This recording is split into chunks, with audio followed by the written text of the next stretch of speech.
L ക്ലാസിക്കോയിൽ Real മാഡ്രിഡിനോടേറ്റ തോൽവിക്ക് ശേഷം ലാലിഗയ്ക്കെതിരെ കടുത്ത വിമർശനങ്ങളുമായി ബാഴ്സലോണ മാനേജർ സാവി ഹെർണാണ്ടസ്. ലാലിഗയിൽ ഇപ്പോഴും ഗോൾ ലൈൻ ടെക്നോളജി ഇല്ലാത്തത് നാണക്കേടാണെന്നും ഉണ്ടായിരുന്നേൽ എൽ ക്ലാസിക്കോയിൽ ജയം ബാഴ്സലോണയ്ക്കാകുമായിരുന്നുവെന്നും സാവി പറഞ്ഞു. ലാമിൻ യമാലിന്റെ കിക്ക് ഗോൾ ലൈൻ കടന്നിരുന്നുവെന്ന് എല്ലാവരും കണ്ടതാണ്.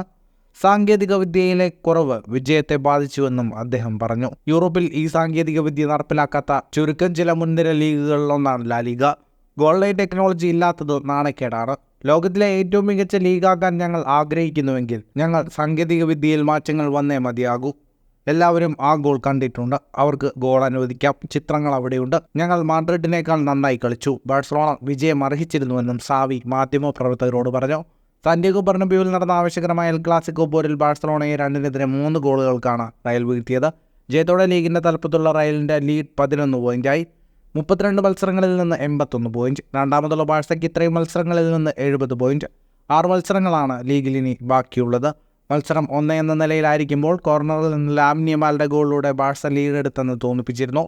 റയൽ ഗോളി ലുനിന്റെ ഗോൾ സേവ് വരകടന്നെന്ന് ബാഴ്സ താരങ്ങൾ വാദിച്ചെങ്കിലും ഗോൾ ലൈൻ സംവിധാനം ഇല്ലാത്ത ലീഗിൽ വീഡിയോ അസിസ്റ്റന്റ് റഫറി ഗോൾ നിഷേധിച്ചു. അതേസമയം വ്യത്യസ്ത ചാമ്പ്യൻഷിപ്പുകളിലായി റയലിന്റെ പരാജയമറിയാത്ത 28ാം മത്സരമാണിത്. ഫുട്ബോൾ ലോകത്തെ കൂടുതൽ വാർത്തകൾക്കും വിശേഷങ്ങൾക്കുമായി സ്പോർട്സ് കഫേ ഇപ്പോൾ തന്നെ സബ്സ്ക്രൈബ് ചെയ്യുക.